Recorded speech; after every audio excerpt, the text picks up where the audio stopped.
माँ कोसी देवी भगवान शिव की बेटी थी। एक बार एक असुर उनकी सुंदरता के प्रति इतना आकर्षित हुआ कि माँ कोसी के साथ विवाह करने का प्रस्ताव रखा। माता कोसी ने असुर से विवाह करने के लिए एक शर्त रखी। शर्त के अनुसार असुर को कोसी नदी के प्रवाह को एक ही रात में गंगा में मिलने से रोकना था और असुर अगर ऐसा नहीं कर पाया तो उसे अपनी जान से हाथ धोना पड़ेगा। शाम होते ही असुर कोसी नदी पर विशाल नदी तटबंध बनाना प्रारंभ कर दिया।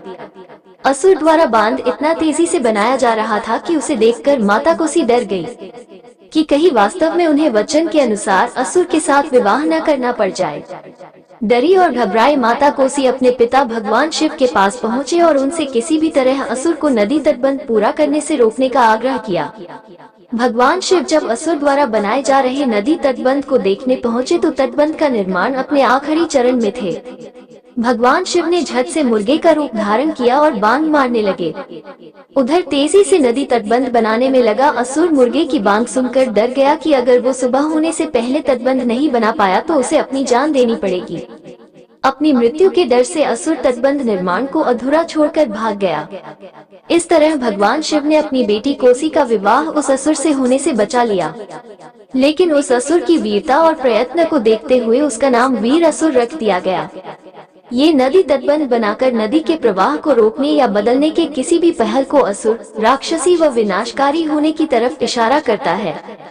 वर्ष 1937 में पटना में हुए एक गोष्ठी में एक ब्रिटिश इंजीनियर ब्रैडशॉ स्मिथ के अलावा आजादी से पूर्व और आजादी के बाद कई विशेषज्ञों ने भी नदी तटबंध को विनाशकारी बताया था। लेकिन उनके सुझाव को न तो ब्रिटिश सरकार ने माना और न ही आजाद हिंदुस्तान की केंद्र या राज्य सरकार ने। आज बिहार में तकरीबन 4000 किलोमीटर नदी तटबंध बने हुए हैं, लेकिन बाढ़ प्रभावित क्षेत्रों और बाढ़ से होने वाली क्षति लगातार बढ़ रही है।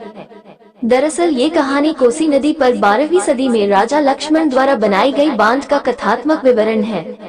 1810-11 में कोसी नदी क्षेत्र में यात्रा पर आने वाले ब्रिटिश खोजी फ्रांसिस बुकानन ने भी इस नदी तटबंध का जिक्र किया था। बुकानन के अनुसार यह नदी तटबंध दरअसल किसी राज्य या प्रांत की सीमा को बाहरी हमले से सुरक्षा के उद्देश्य से बनाया गया था। वर्ष 1877 में इस क्षेत्र में आए एक अन्य ब्रिटिश खोजी ऑफिसर W. हंटर के अनुसार यह नदी तटबंध कोसी नदी के पश्चिमी प्रवाह को रोकने के लिए बनाया गया था। वास्तविक में कोसी नदी पर इस अधूरे तटबंध का निर्माण 12वीं सदी के दौरान क्षेत्र के राजा लक्ष्मण द्वितीय ने करवाया था और इसका नाम वीर बांध रखा था।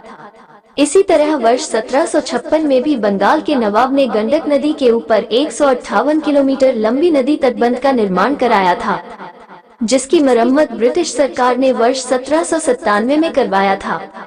हालांकि ब्रिटिश ने नदी तटबंध पर जिन टूट को टूटा हुआ समझकर मरम्मत करवाया था वो असल में स्थानीय लोगों ने जानबूझकर तोड़ा था ताकि नदी तटबंध द्वारा नदी के अनियंत्रित जल प्रवाह को कुछ हद तक व्यवस्थित किया जाए। न तो ब्रिटिश सरकार ने और न ही आजाद हिंदुस्तान की भारत सरकार या बिहार सरकार ने स्थानीय लोगों की क्षेत्र में बाढ़ नियंत्रण विधा का कभी सम्मान नहीं किया। नतीजा ये हुआ कि सरकार द्वारा लाख प्रयासों के बावजूद उत्तर बिहार में बाढ़ से होने वाली क्षति लगातार बढ़ती चली गई।